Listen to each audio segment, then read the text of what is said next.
Let's just roll. Hello, welcome back, everybody, to the MMA Split podcast. Plenty to talk about on this week's episode. We have got a fantastic fight night that was not in the Apex, as we said it was on our pick show. It was very much in a filled stadium in Austin, and no surprises, it was as stacked as it was, because that's what the UFC are doing. They're saving all of these big cards that are stacked to the brim for pay-per-views and live events. And Austin delivered. The crowd were great. The event was great. Definitely one of the best cards of the year. Right up there with UFC London for one of the best fight nights of the year. We'll discuss where we think it falls and all that kind of stuff as we go through the fights. We'll be looking at the excellent main event between Kattar and Josh Emmett. All of the knockouts. I think we had 9 finishes in total. 8 of them were knockouts. The 4 fights that went the distance were all absolutely outstanding, arguably the 4 best fights on the card. And I've got my producer with me, Josh. As always, I'm Matt, your host. No Sly today. He had his birthday. He had far too much fun. He has sent the pick show selections in for this weekend's upcoming fights. So we'll be including him there, but just me and Josh to break everything else down. Very Josh. suspicious that he suggested that we do everything on one day now. First And week that we're day, doing that. He's like, I only have to skip out on one. Oof. well, I did think that, funnily enough. However, knowing the weekend that he's had, I don't think it would have been physically possible for him to attend. So I will give him a pass. And it's his birthday. Yeah, You've got to God give people forbid a he pass. comes in with low energy. I'm pretty sure that's his calling card. That's his charm. True. I don't think it would have impaired him. We're doing I have a audio feeling. only, God damn it. I have a feeling that sitting in a chair was going to be difficult for him. So Work we will give him a harder, pass. so-and-so. We will give him a pass. He had not seen the fights either, he told me yet, due to all the fun he'd been having. My word, did he miss out, because this was a fun card. Josh, straight off the bat, how did you enjoy it? And what were your overall thoughts on the card? And early in your mind, where are you kind of putting this card in the pantheon of best cards of the year that we've seen so far? It's up there. It's top 3.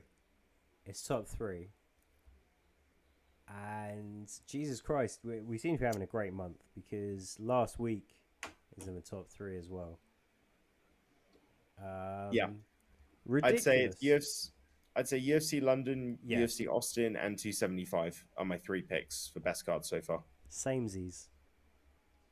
And the arguments I'd make is that I do feel that UFC London had some fantastic performances, but I don't know if it had any fights that were as close and as technically high level as something like Guram Kutateladze taking on Ismagulov, or Emmett versus Kattar in our main event. So I think it's a hard one to put. This is a hell of a card, man. A great card. I've got a new favorite fighter. I think UFC London will always be famous for being the last time that Paddy Pimblett fought south of middleweight. And I think yes, this is true. It'll all be 185 and 205 for young Patrick. Do you feel that also there's an element of, like, everything up until UFC London, we kind of just thought of all of his sort of antics as, he's got it together, he's a good lad. And now's that moment where you're just like, I don't know if he's going to be okay. I don't know if he's going to be able to successfully do this. Like, we saw what happened with Ricky Hatton. Ricky Hatton is ripped right now today. Ricky Hatton's making a comeback. Ricky Hatton is ripped. Paddy will get down to 155 again. He'll be okay. He won't have a long life. It's stupid shit to be doing. Plus, the more you fuck up your hormones, the harder it is to cut weight. So it's as much as he's making it a lot harder for himself now, he's simultaneously kicking a can down the road. It's just a bad idea. This is true, but we are not here to talk about Paddy the Baddie. We are here to talk about one of the best cards of the year, and it was headlined by Josh Emmett versus Calvin Kattar. 2 guys, similar skill sets, different approaches to them. Not the same fighter by any stretch. Emmett, less technical, more powerful. Kattar, slicker. You usually think a higher level boxer, and this was a really close fight. Emmett gets the nod. I'm curious, what were your thoughts? Did you have Emmett winning this, or do you think it should have gone to Kattar? Okay, 2 things. Did I have Emmett winning this? Yes, I gave Emmett the first 3 rounds. Do I agree with how it got scored? Fucking Chris Lee gave Emmett the 4th round, which he should not have done. I'm glad you brought this up. If he had given that round to Kattar, which was the round where Kattar turned it around. It was the round where Emmett throwing all the heavy shots early on had started to wear on his ability to move, and Kattar had really started to put things behind the jab rather than leaving the jab out there by itself. And Chris Lee, Jesus Christ, I don't know. Maybe he realized he fucked up on an earlier round and had to balance it out. But what a moron! So I'll be honest. This was a super close fight. I thought Kattar won it because I thought that either rounds 1 or 2 were so close. It's a close fight. I thought maybe round 2 you could, was probably more favorable to give to Kattar, but I kind of figured he was going to get one of those 2 rounds. And I thought after that it was pretty clear. I thought round 3 clearly for Emmett, round 4 the clearest round of the fight, clearly going to Calvin Kattar, and I had Kattar winning round 5 as well.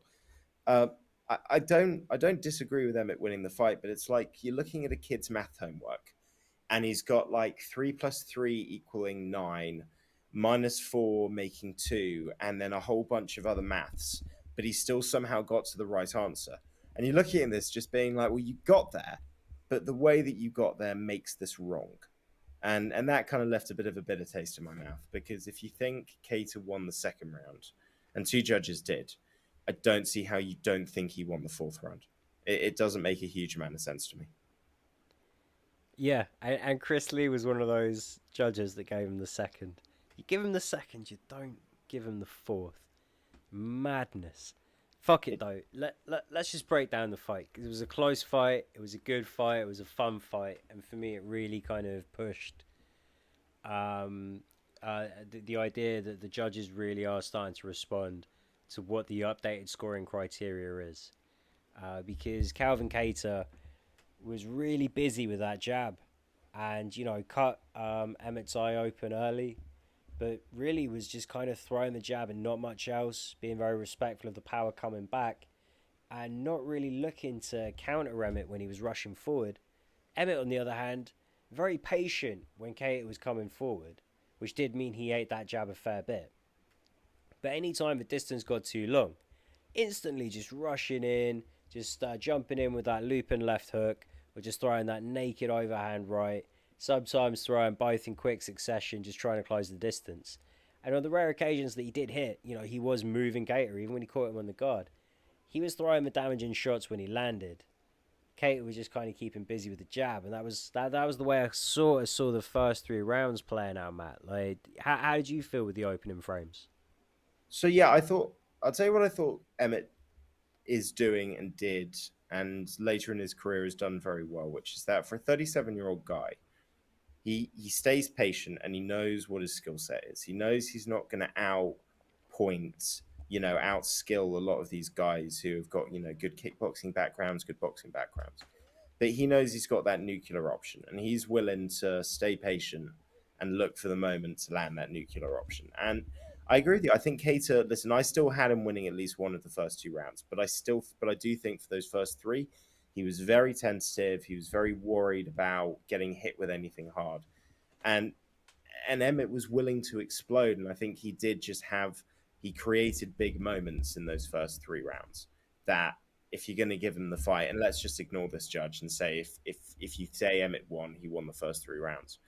He created enough fear for Kattar to make him shy to throw. And he was willing to blitz in and just make things happen. And he did land some big shots around the guard. So I'm impressed as well, because I didn't think that I kind of felt that Kattar was going to pick him apart as the fight went later on. I just thought the number of sort of big wind-up shots he's missing and not landing, the gas tank's going to go down. But he fought at a good pace to kind of negate that. So, listen, I'll tell you what's weird. I thought it's strange that he brought in Shane Burgos for this camp, Because even though on paper it's kind of a similar fighter to Calvin Kattar, the Very truth different. is, yeah, exactly. It's not really a good guy to emulate Calvin Kattar, except if you're thinking how to kind of, if you're not looking at it to game plan offensively, sorry, defensively, but if you're looking at it offensively instead, how do you close a distance on a guy with a good long jab and that size and power, you know? And I think Emmett made it uncomfortable enough for Kattar because he understood that Kattar's game plan was going to be to stay away from the power. He probably figured that Kattar wasn't going to look to counter these shots and it was worth taking the risk. And I thought it was a bit of a missed opportunity. And ultimately, I don't think it's even what's cost Kattar the fight.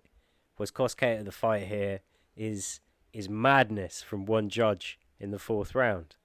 It's just such a weird one to try and fucking break down in terms of results. I feel like both of us are going to kind of talk about this in the way in which Josh Emmett kind of lost the fight and the way in which Calvin Kattar kind of won the fight. But it's so fucking retarded. Well, I think here's the thing as well. I think Emmett's cornerman gave him a real disservice because one of the reasons why I think you saw Calvin Kattar kind of take over certainly rounds 4 and 5 is because Emmett's coaches were telling him in his 3 up, just don't do anything stupid, and actually that wasn't correct, and I think no matter what, somebody was going to be disappointed. Dana White said it very well. Someone was going to be disappointed with how the judges ended up reading it. But because of the way that Emmett's cornermen were talking to him during the fight, Emmett would have been screaming robbery if it had gone the other way. And I think that probably affected things. I think maybe his age affected things. I still think Case is the better fighter.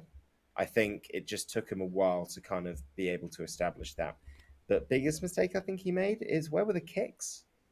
I understand why you wouldn't want to throw leg kicks because you wouldn't want to get blitzed, but hammering that body kick in, throwing a teep up the middle when he's blitzing in, it's something that we've seen him do a lot, and the way that he kind of refrained from doing it makes you think it was part of a game plan, but in reality, I think it just limited weapons for him, and I think in the end, even if he feels he won the fight, Case is going to look back and think, I made some big mistakes.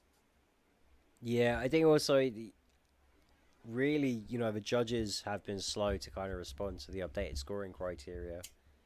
And, probably this time last year, I think a lot of people would have thought that he clearly won most of the rounds just behind that jab, just kind of outpointing him. When really they kind of they want to award him much more in favor of damage cumulative towards finishing a fight, damage with immediate effect towards finishing a fight, and just I think Texas has a tendency to score aggression much higher. So the guy that's coming forward, unless he's just getting absolutely picked apart, a lot of the time will get those close rounds, and I think that's an element to it. Like you have to take Stuart Lee's Chris Lee. Is it Chris Lee or Stuart Chris Lee? Lee. I don't think Chris Lee's a Texas judge though. I'm pretty sure Chris Lee works like a variety of cards. Yeah. But the point is, you have to take his scorecard out of it a little bit because that round 4 is just insanity. But if you're looking at those first 3 rounds in Texas, it does seem to be the case that more often than not, you're going to get like that aggression kind of clinch some of those, slightly closer rounds a little bit. But listen, it's one of those fights somebody had to lose, It wasn't going to be it was going to be a bad day for someone. And I'd say this, Emmett is on his last run at 37. Like Kattar, I feel he's well established enough in the division that, he wins his next fight and he's straight back in the picture. Yeah. I think for Josh Emmett, rank 7, fighting number 4, 37 years old, all the injuries he's had, if it goes to Kattar, he probably ends up dropping to 8 or 9 after the next rounds of fights happen. And then it's, there's that little thought of people going, he can't beat the top 5 guy. So I think for Emmett, it puts him in the picture. I do not think he gets the next title shot, however much he tried to push for it in his post-fight speech. I think Yair Rodriguez is best placed for that, regardless of who wins against Holloway and Volkanovski 3. But he might be a fight away. Yeah, I think that's fair. Should we move on to the co-main? Yeah, let's do it. I didn't give Kevin Holland enough credit. He looked fucking fantastic in this fight. I was really impressed all the way through, apart from the first minute. First minute, he was what took a round for him to get over in the Oliveira fight. Took him about a minute to get over here, which is when he just swings wild and tries to knock the guy out, he looks sloppy. When he starts using his jab and mixing in his creativity with some good fundamentals and straight long shots, the guy's a killer. Yeah, well, I mean, Tim Means is a tough guy. Yeah, he didn't start as well he as soon as he settled in, he looked fantastic. But yeah, it was I guess a little bit of a feeling out process, a bit of a ropey start. But honestly, it's so much faster than Tim Means. He was landing that right hand as if it was a jab. It was beautiful. But what I particularly loved is that every time Tim tried to sucker him into a wild exchange, it was just a case that like Kevin would land 2 or 3 shots, and as soon as Tim hit him, instead of being baited in to try and like throw another wild shot and tag him back, he was like, okay, now I'm dipping out. Okay, now I reset. I'll land 2 or 3, you land 1. Cool. I did better. The way he landed that right hand a few times, I thought was so nicely set up. You know, he landed it faking the jab a couple of times. The ankle pick into the right hand was really nice. He's so creative. Like when he's on his best, he just flows. Yeah. Yeah. I'll tell you what was in. Sorry, you go ahead. I was gonna say it was that right hand that set up the finish as well. Stunned Tim again for the last time. Shoots in on him. Sprawled nicely, and then it was just, man, he just kind of like halfway had that DAS. As soon as he rolled, just readjusts. I swear to God, he doesn't even need to look it up. Tim's tapping. It was just surgical. It was nice to see him, showing off that jiu-jitsu black belt that he's got as well. Yeah, rapping Travis Luter. Yeah, really impressive. I think for Means as well, I always feel his striking is best when he's fighting long. And I think the problem he had with Kevin Holland is that straight from the off, he didn't really, you could tell he didn't feel like he could sort of, fight him from distance. He was trying to be all the way in or all the way out. And it's not really what Means does best. I can't think of that many people he's fought at welterweight who are taller than longer than him usually. No, and with that speed difference as well. Yeah, Tim was a little bit stuck there. And it did look like if he could sucker him in to throw in hook for hook, he might be able to have some success, but Holland was so smart about it. He just didn't give him any opportunity to take it away from him. Well, so I think he's learned, like he had the Daukas situation where, okay, it was a headbutt, but that came from just kind of swinging wild and in the pocket when he didn't need to. Obviously, the Oliveira fight, that got him in trouble a couple of times. So it's good to see him learning, seeing what he's done and what mistakes he's made previously and kind of applying it a bit more. And, for a guy that fought a welterweight, for a middleweight, he made 170 on the dot wearing his chains. Well, he looks like he's slimmed down for the division a fair bit. Well, it's all these chasing criminals, mate. Gets extra cardio. He took down a fucking jewelry thief. Yeah, crime's not calorie dense, Yeah, he took down a purse snatcher the night before the fight. I wonder if he's like that Brazilian dude. Used to have like that Crime Watch style show, and he was like staging crimes so that he could be the first on the scene. Well, Kevin Holland has said it himself. He's not Batman. He's Black Man. Wherever he stumbles upon crime, he will stop it.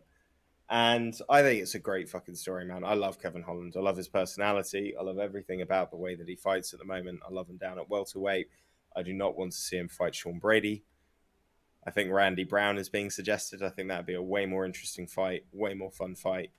He doesn't want Sean Brady, man. Nobody wants Sean Brady. He doesn't want Sean Brady, but in terms of answering that question in this division, that would be like perfect, because the only other way you could kind of prove that you can handle that wrestling and that top control would be to fight like Chiesa or Dorino or Colby or Fight Chiesa. Chimaev, and like none of Fight those are gonna Chiesa. happen. Fight Chiesa. Chiesa would be like the other one that would be like on the same level as like Brady. That would be like, if he really believes he's ready for it, like that would be the dream. But I don't think he gets a ranked fighter next. Hopefully, but I don't think so. No, I'd like to see him fight Randy Brown. I think that would be a fun fight. If Yeah, not Randy Brown, maybe a Chaos Williams, maybe a Michel Pereira. So somebody like that, I think. I don't think I they think do would be fun. Michel Pereira. I think they're gonna want to treat him in the same way they want to treat Holland. Either You a what big kind of name or keep? an easy fight, you know. Yeah, that's the kind of fight they want once those guys are ranked. Yeah, I think so. Um, yeah, great for Holland. I got this one wrong on the picks, but obviously, as I'm sure you figured out, it did not matter because pretty much after the first fight on the main card, I had the picks locked in. It was the methods that did it for me. I got pretty much every method right for all the fights I got right. Were we But tied on results? no, but Oh, I knew past a certain point that there was only 2 fights difference, and I was already 2 fights ahead of you, and I'd had every single method. Like even if you stomped the rest of the card, you got wouldn't have you. caught me up. So no, it's a good. So I am officially 1-0 up on the picks for the new season. It's a good feeling. I was never in the lead on the last show, so this is nice. But I did get Kevin Holland wrong. A fight I did not get wrong though was Joaquin Buckley taking on Durayev. And man, you got to say Buckley had the right game plan. He looked a little bit nervous and tentative for like the first couple of minutes. I thought a few of the shots were a bit wild, but there's so much to respect about the improvements that he made, the way he approached this, particularly beating somebody that, by all accounts, just completely out wrestled and out fought him anytime they trained with each other. I think there's a difference between the glancing shots you eat chasing takedowns in a sparring session than you do in real life. My impression here is that Joaquin Buckley, despite what James Krause would have you believe, is actually quite a compassionate sparring partner and pulls his punches. And Albert Durayev grew complacent, and he thought that when he shoots in on a double, you know, he might just take one or two glancing shots on the top of the dome and it'll be absolutely fine. But Joaquin Buckley made him eat shit. I did not see this coming. I thought Durayev was going to put on a grappling clinic. Joaquin Buckley looked like a wizard out there. Durayev couldn't touch him. This was Well, we'll almost be painful to watch, never mind the fact that I picked against him. we'll be talking about a fighter lower down on the card where you know the takedown defense starts with your feet and starts with moving and not staying in one place. And Buckley was doing that straight from the off. Obviously, he's the kind of fighter that I can feel, training not really mattering too much when it comes to the fight because he's one of those guys where so much is that power and that aggression and the things that you don't necessarily see when you're sort of doing sparring or doing, grappling training. But there were a couple of moments he did get taken down, and he was pressed up against the cage, but he didn't panic and he kept his weight where it needed to be. There was one beautiful. I actually thought he was in a really bad position. I can't remember if this was in the first or the second round, but he just waited for Durayev to try and make that aggressive movement, and then completely swept him, turned him around, and got back to his feet. And I just thought that's a guy that spent he hasn't had an easy camp. He's put all the work in. He's worked those grappling positions over and over again, and it was great to see. And it's I don't know if he's going to be a top level fighter, but I really think Buckley's going to be a ranked fighter, man. I Well, think he's got that ability. I think they had Durayev's number in terms of like knowing how to get up again. That first takedown Durayev secured up against the fence, and Buckley's corner's like, just don't let him like secure legs, don't let him scoop your legs, get your butt back. As soon as he got his butt back, he was just able to stand up again. It was like Durayev didn't even try and do anything. Uh, I, I said some shit about his game plan and spending time on his little like SWAT parade things. But you know what? Had a good game plan, fucking executed. Looked masterful. I will eat my humble pie.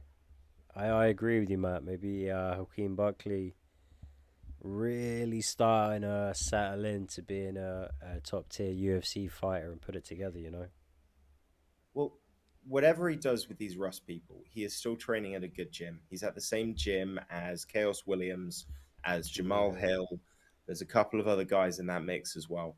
So, I think he's training, and you listen to all those other guys that they're switched on, they're aggressive, but they train hard, and I think they are all making each other better. It's one of these smaller teams where they haven't got as many fighters, but they're doing something right. And I mean, I just like Buckley, man. He seems like a really fucking nice guy. Like, he said it in the cage. He goes to war when the bell rings, but it's all love after that.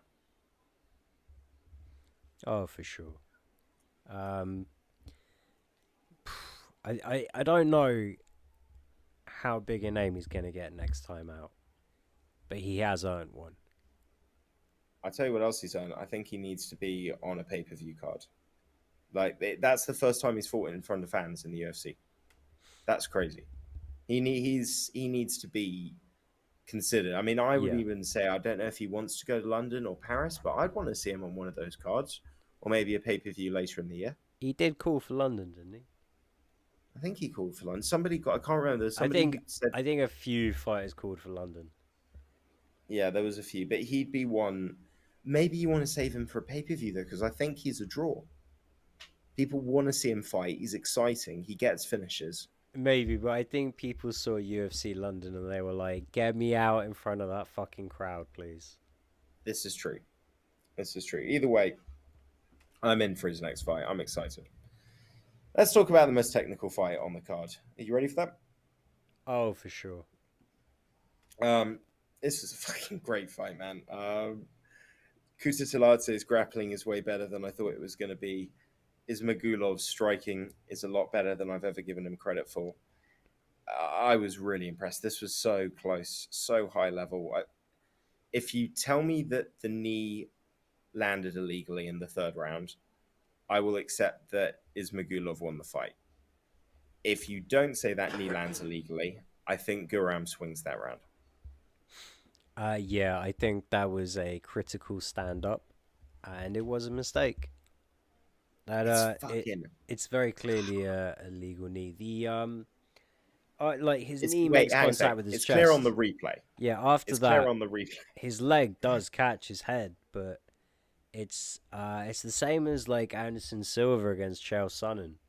It was legal because it was like to the chest. It's not illegal to make contact with your leg to his head as a consequence of landing a legal shot to the chest. Is the rule. That was totally Yeah. legal. In the moment, though, the way that his head moves, you would think it's landed illegally. Like, yeah, I can understand why Herb can get that one wrong. It's a very, very, very difficult decision to make in the moment. I'm not shitting on Herb Dean.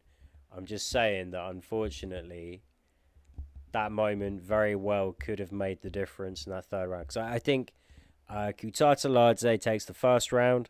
Absolute chess match. Both gentlemen are so light, so quick on their feet.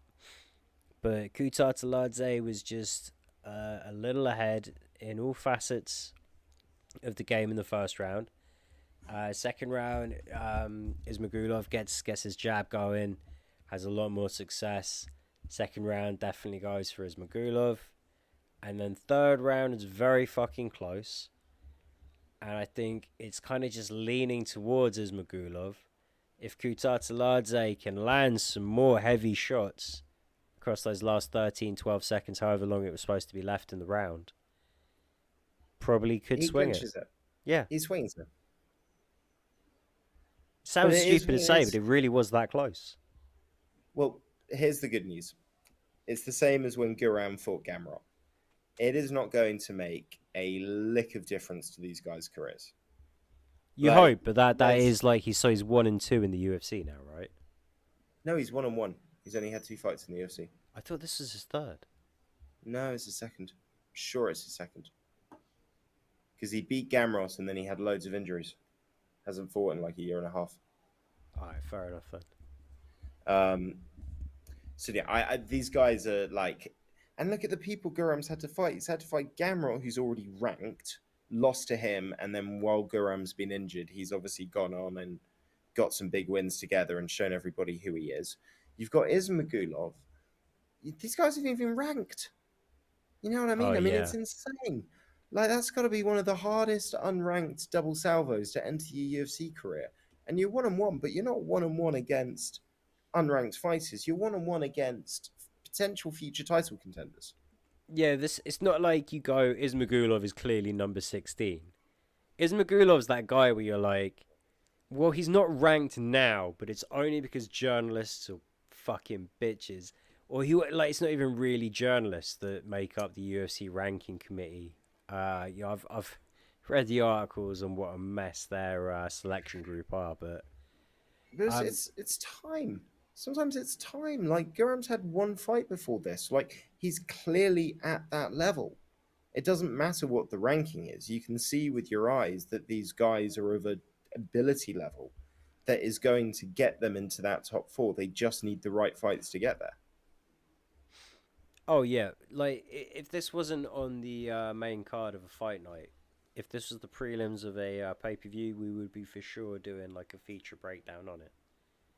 Yeah. This was an amazing fight. Kattar Taladze, so dangerous by the third round. Ismagulov, like as long as he was moving forward, he was dealing with the kicks a lot better. But Kattar Taladze has very much that Muay Thai kind of 8 limbs, weapons available. Ismagulov is an absolute beast when he gets his hands on you, but frankly showed he's a much better striker than we really thought he was before this fight. And Jesus Christ, at the end of the first round, when Kattar Taladze got a little cheeky, going for that back take and almost giving up that takedown, I was just like, whoa, what a fucking fight. There's only so much I can say about this fight. I think people just need to go back and rewatch this fight. If you're listening to this fight, having not seen it, thinking, I wonder how it went, shut up. Just go watch it. Go rewatch it. This was a great fucking fight. It's just so, when you look at some of the other scary guys in this division, it is so nice to think that we're getting to a point at lightweight, very much at lightweight, and some of the other divisions as well, where you've got guys that are so good at striking, but they're also such good grapplers that you get these fantastic technical stand-up fights where it's like against so many other people, either of these guys would have just made the decision, oh, I can just wrestle you till the cows come home. And that's what they do. But they're forced to have this incredibly technical stand-up battle because everything else is at that level that it negates itself. And it makes me think, like, you know, I don't know if Makhachev becomes champion now and just dominates for ages when you see some of these guys coming through. Yeah, definitely not. This is a deep division.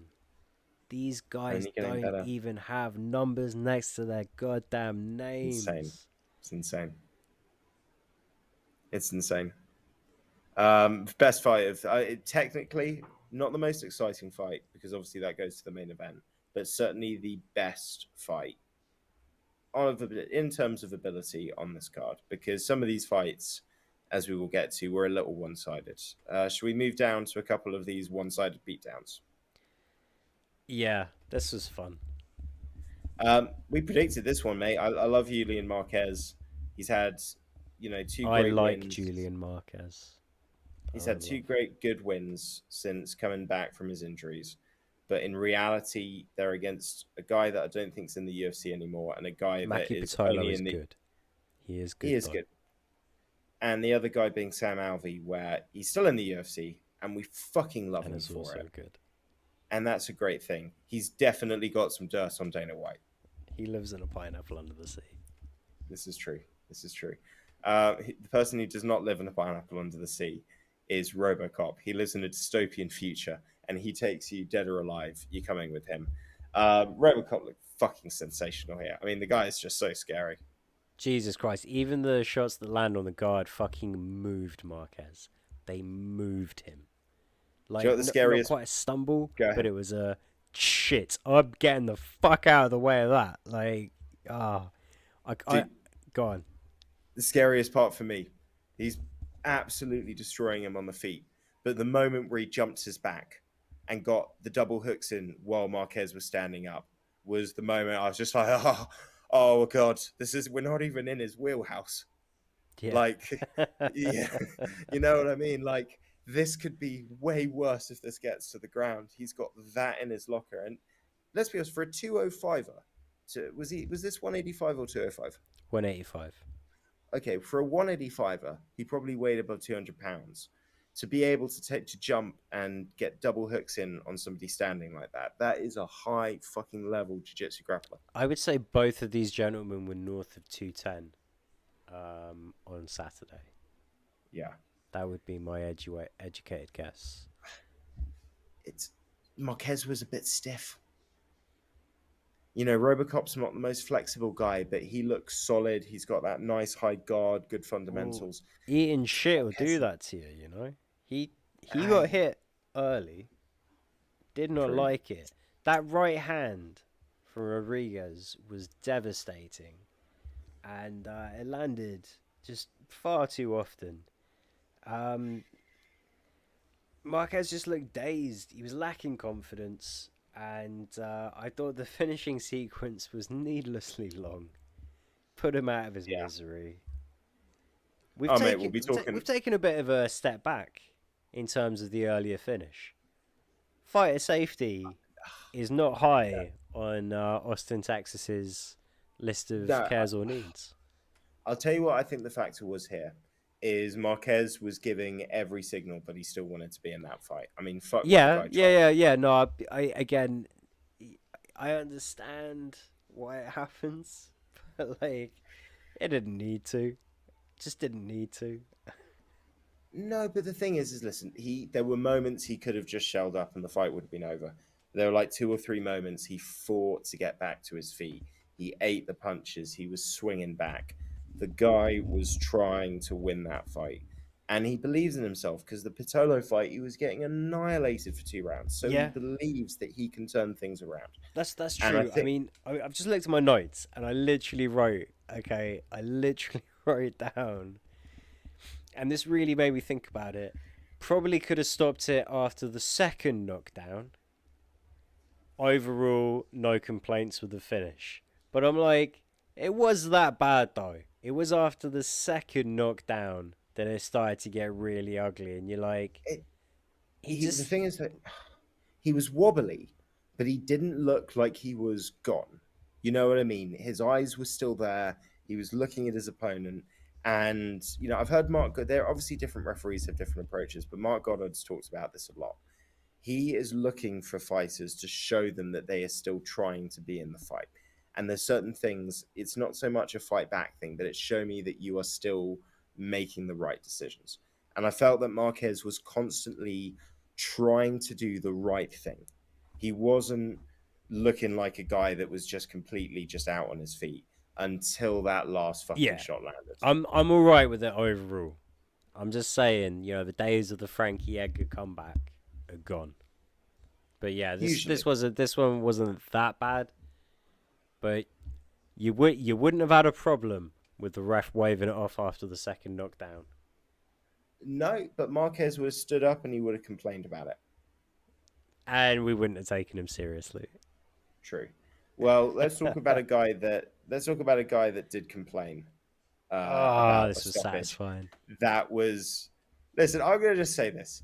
Tony Kelly is eating a disproportionate amount of shit for what the actual offense and in the heat of the moment statement was. Oh, boo-hoo. That being said, I'm not the biggest Tony Kelly fan. He is a fucking good fighter, though. Went through Randy Costa like the guy who had no business being in the same fucking octagon as him. Completely outclassed him. I thought this was going to be a tough fight for Yanez.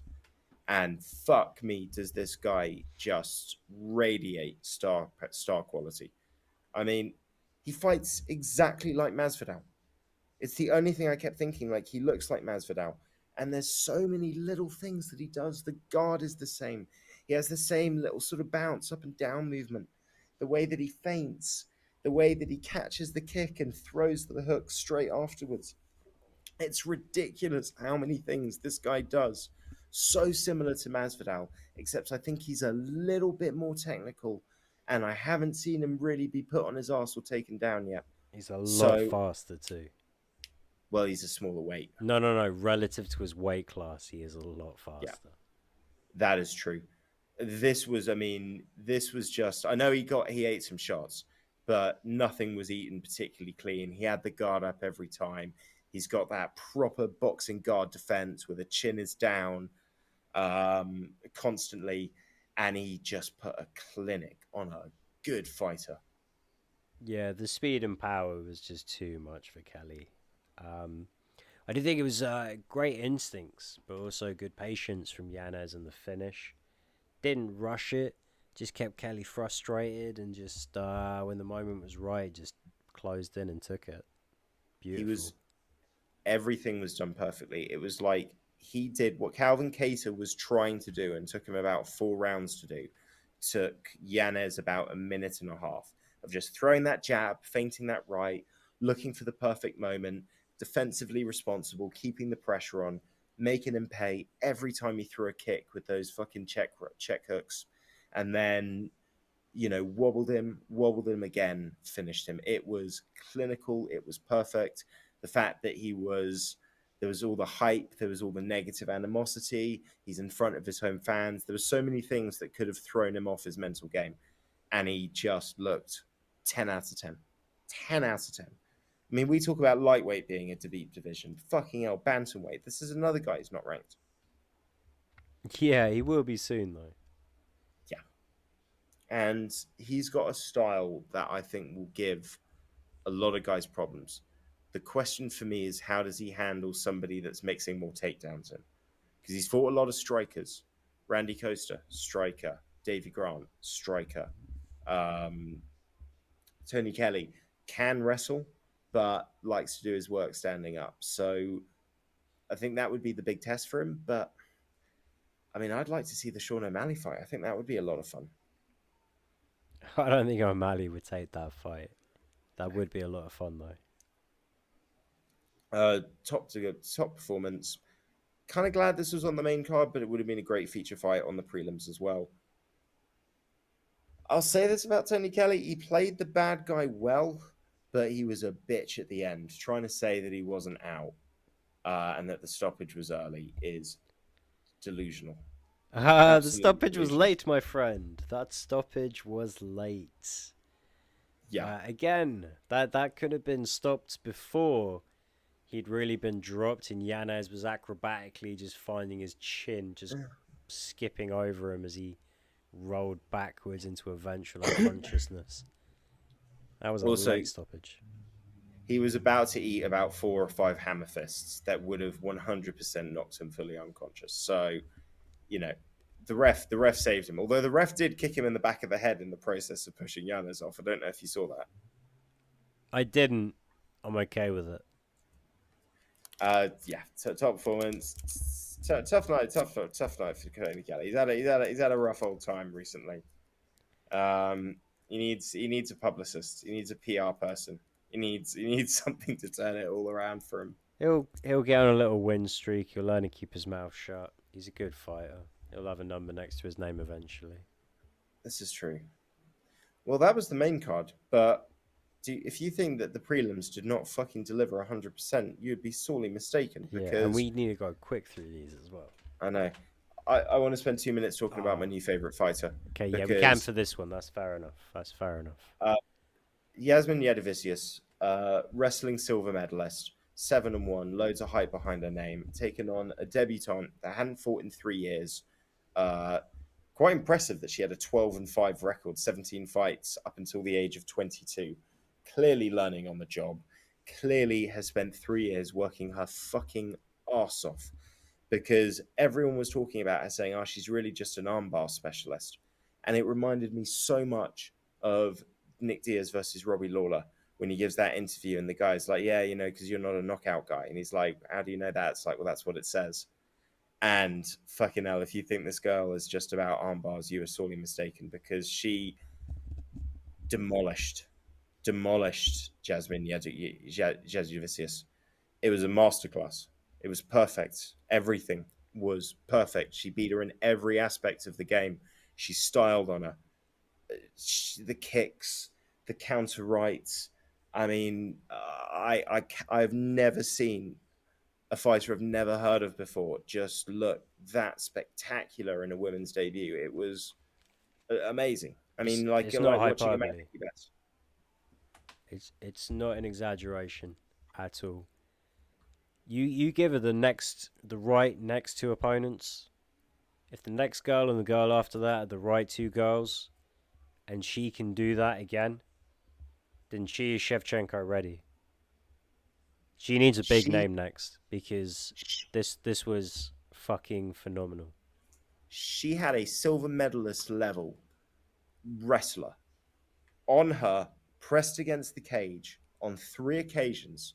And not only did she not get taken down, and not only was she able to break away and then continue striking, but she took her down and made it count when she did it. It was against somebody that was clearly bigger, clearly had more weight on her. This girl's sensational, man. She worked that whizzer like she'd palmed a stun gun into the cage. She just had Jasmine Yadavisius just fucking flailing. She had an attitude to her the whole time as well, man. Even in the weigh-ins, Yadavisius was playing up to the crowd like it was her moment and put the finger in her face, and she slapped it away. She meant business straight away.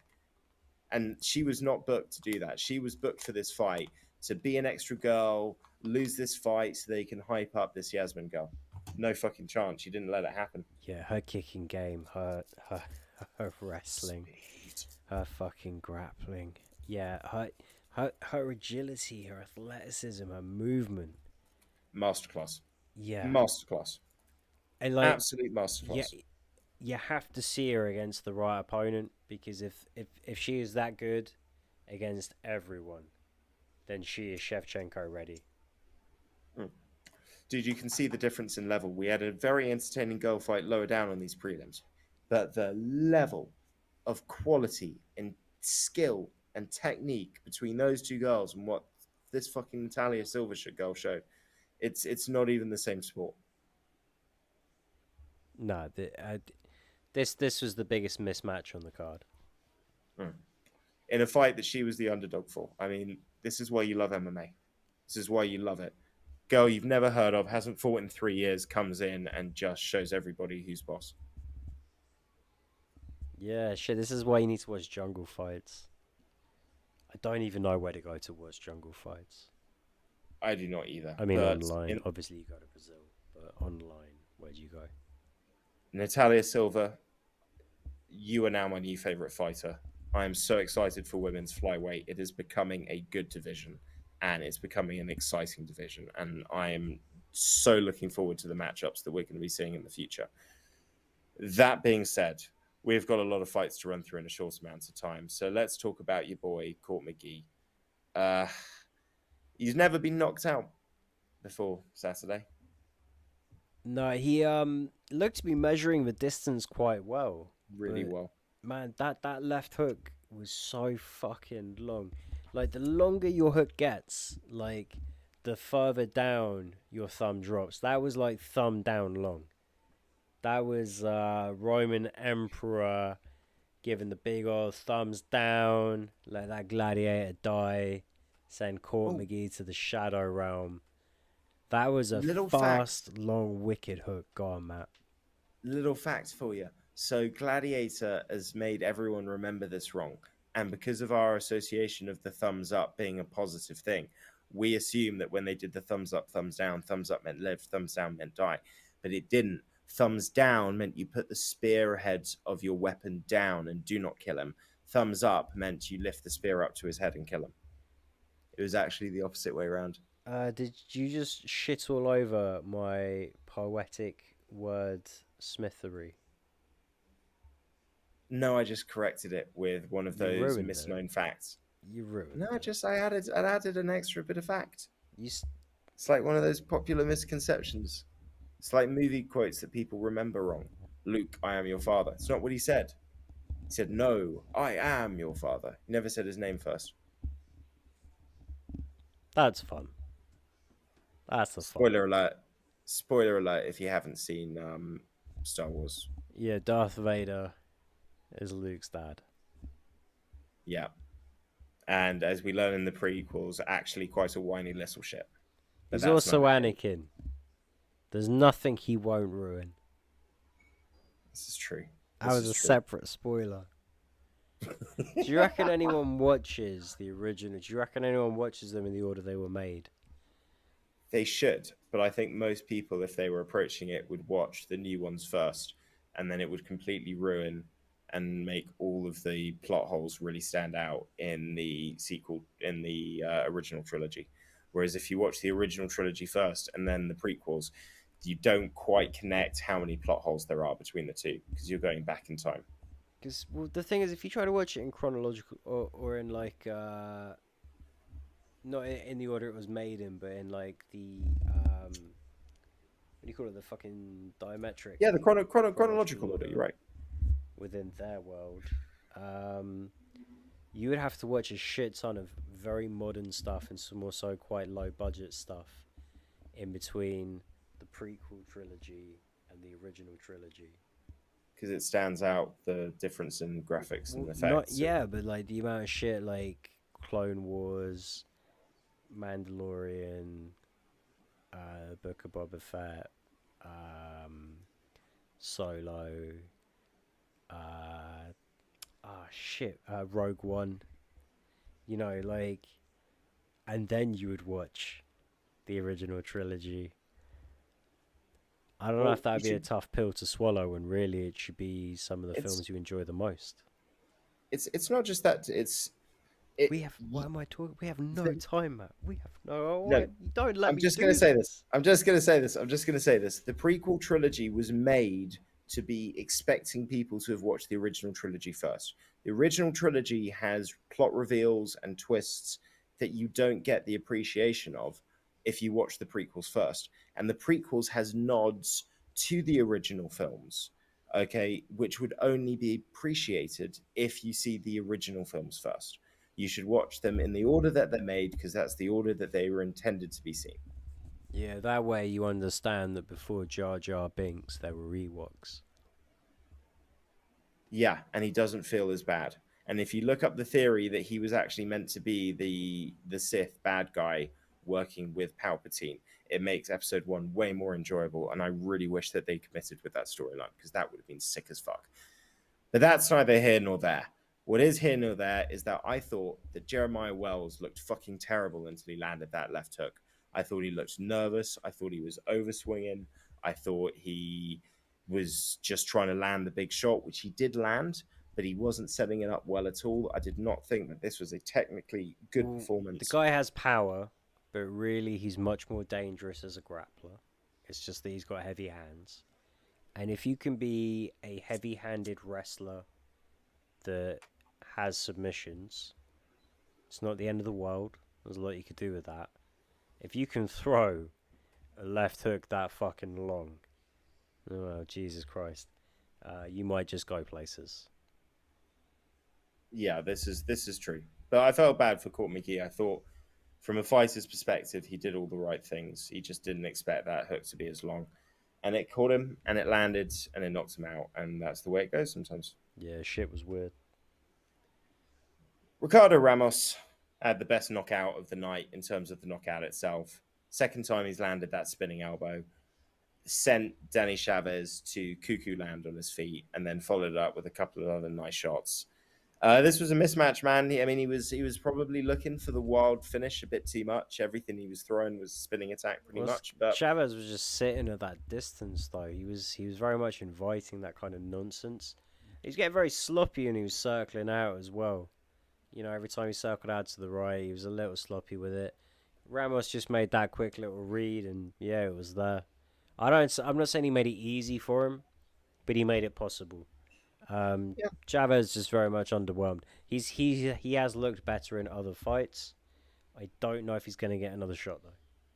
Ramos is a dangerous guy, man. Like I felt a lot of the spinning kicks he was throwing was really just to kind of keep the guy at that range where he was going to be able to explode in and land something. And the way he faked and dipped under to land the spinning elbow, I thought was really nicely set up. And let's be honest, you land one spinning elbow, people can say it's lucky. You knock two guys out in the UFC, you've got some technique behind that shit. So he now owns 2 of 5 spinning elbow finishes.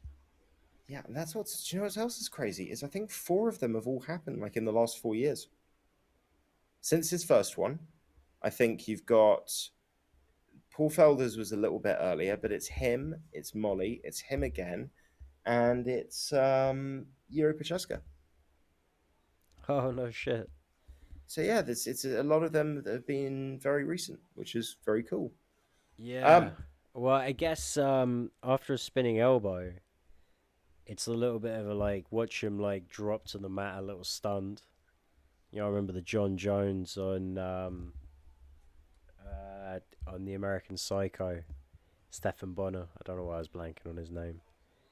But you know, there are a lot of like stunned knockdown moments in classic But then MMA that would be finishes today. So I wonder if a yeah, little bit of it is the bar just coming down a bit.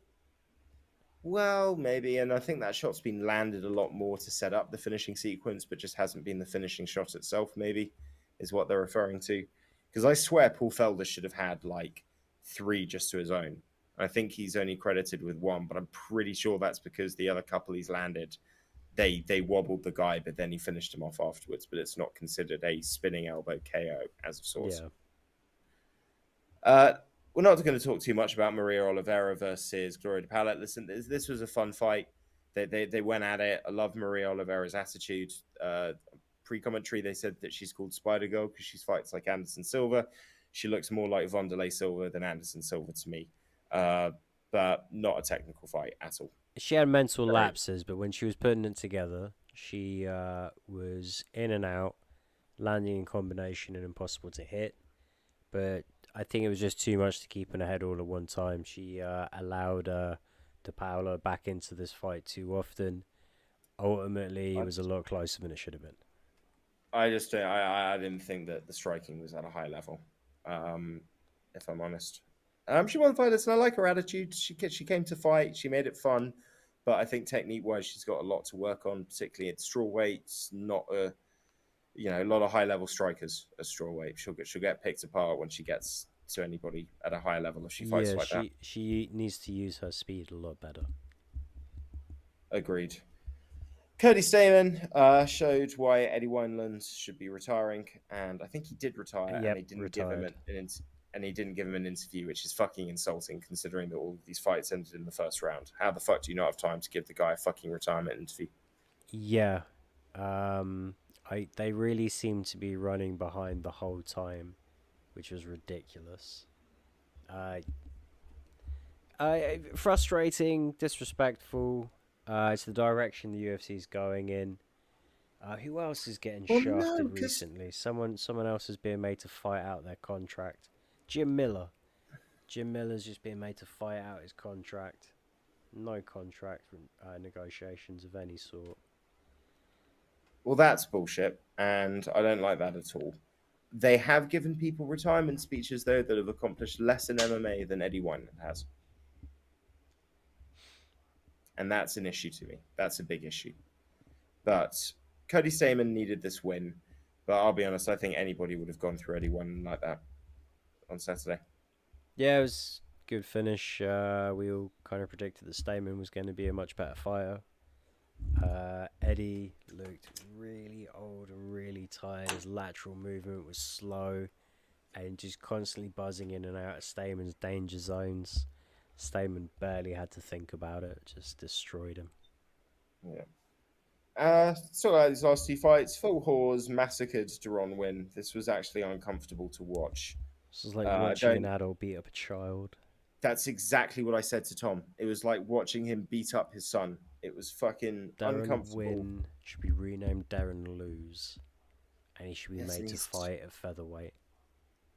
he's a tough fucking dude, man. He's too small for this division. His game plan was terrible. There's not a single wrestling takedown. Phil Hawes picked him apart, and really, like, you'd rather just be knocked out, wouldn't you? I mean, that would have been kinder if he'd just been knocked out a minute in, finished. It would have been far kinder for Yeah, effectively again, the there's same result. lots of moments in this fight where I could have ended it, and I think he just waited for that first kind of like stutter, kind of like my leg kind of has gone a little bit, and just kind of waved it off, and it was like, yeah, fair enough. I think it was like 2 elbows at the end. It looks pretty fucking nasty. Yeah, he's not going to be feeling good today. That's for damn sure to win. He needs to be at welterweight minimum. Featherweight. Let's be realistic. Look at Even his welterweight arm would be span. hard. Featherweight. True. Phil Hawes is good. He squared up to DC afterwards, and immediately it's a win. apologized. Apologized because I think he fucked up. But I can understand that there's a feeling that when you have a guy like DC trains with a few of these guys, commentates on their fights, he must have felt that there'd been some favoritism from DC's commentary in those situations before. And that has to, in my mind, be the kind of like inciting, igniting kind of element. And it is a difficulty when you have somebody like DC that's trained at AKA, is still affiliated with AKA, knows all of these guys so well, is commentating some of their fights. That's so unfair. DC doesn't do a great job commentating for anybody's fights. I know. He does an okay job. DC is in that status where the guy is just a legend. He is who he is. Thug Rose, he's the new Goldie. You don't do yourself favors by squaring up to the sports legends. It's like you're not going to do yourself favors if you're a Premier League footballer and you start squaring down and having it off with fucking Thierry Henry. It's the same principle, man. There are some people that are untouchable, and you want these people on your side because guess what? They're in the media. They're doing the commentary. They've got fucking popular YouTube and TV shows talking about MMA. Their opinion forms the narrative of MMA in many ways. And Phil Hawes, I think, is sensible to realize that he was heated up. And at the end of the day, he didn't fight DC. He didn't beat DC. DC has nothing to do with what happened with Durayev. No. And they squashed it immediately. It's not really big. The other DC handled it well. I think Phil Hawes handled it well by the end. Fuck it. Yeah, they switched it back on for the interview, which is good. Kept it pro. Yeah. Last fight on the card, Roman Delite. We thought Carr was going to get the win, but Delite's made a lot of improvements. Caught him with the left hook. That knee was pretty nasty. Really, Carl never got into the fight, and Delite looks good. Fair play to him. Yeah, he dropped him early, and that knee was fucking ambitious. But Jesus Christ, what a highlight. Yeah, he was. You could see him setting it up a couple of seconds before, though. I was watching it thinking, like, Carl's not really, like... We all thought he was going to throw something like that. No one thought he was going to throw such a wide looping knee that was actually going to fucking land at such a weird and awkward position. Landed well. Oof. Landed very well. Yeah. At that moment, like, he was very lucky that Dorcas didn't just fucking, like, rip him around and take him down. But Carl didn't read the moment well. Delite got away with just the cheekiest of big knees. But great finish. He needed that. He was getting a reputation for being a very dull fighter. And I'll be honest, when a guy that I expected to be dull to watch won like that, I had a feeling we might be in for a special card. Yeah. There was definitely a sign in the air from the off. Yeah. Where do I put this? It's hard to say. I think probably there was more entertainment value across all of the fights than last week, but I don't think there was a fight that matched anything as good as Prochaska Glover. Obviously, that card had huge moments as well. Joanna retiring, Shevchenko looking human, some great bouts earlier down. It's hard to say, man. I think it's just clocks in at number 3 because, yeah, listen, at the end of the day, when there's a lot of first round knockouts, you spend a lot of time not watching fights, and that's a factor. You don't get as much actual fight entertainment. But great card, a lot of fun, pleasure to watch. Long may this streak continue. All right. Bye, Laurie. Guys, bye, Dave. that was our show. We will do the news at some point. We might tag it on to a different episode. We're still kind of figuring out how we're going to do that. We're slightly changing how we record now. So we are recording everything on one day and then splitting the things up appropriately. But yeah, like this video. Give us your thoughts. What was your favorite fight? What was your favorite knockout? Leave it in the comments. Hope you have a great day. And as always, by day, by Laura, by Trifo.